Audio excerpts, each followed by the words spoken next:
bir ara spirtli içki reklamına çəkilmişdiniz. Sizi çox qınadılar. Deyirdilər, Rəşid müəllimə ağsaqqal kimi hörmət edirik.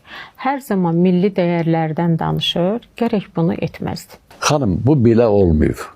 37-ci ildir ki, hər 5-ci gün medinsu müəllimlər 15 nəfər alim yığılırıq, gedirik bax Ağdaş restoranına.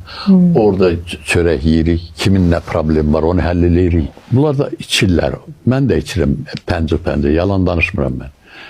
Yaxşaraq içirəm mən. Mən deyirəm, ay insanlar, birinci içməyin, müsəlman ölkəsində araq zavodu olmamalıdır. İçki içilməməlidir.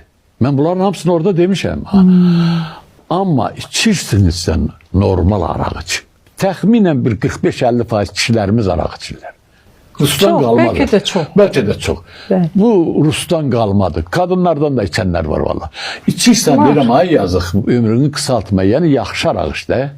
Mən nə deyim ki? Deyirsiniz. Mən həkim kimi, mənim borcumdur demək istəyir. Onlar da hamısını kəsib, tılıyor, o da gəlir arağa, bu araq. Yəni bu araq, bu yaxşı araq.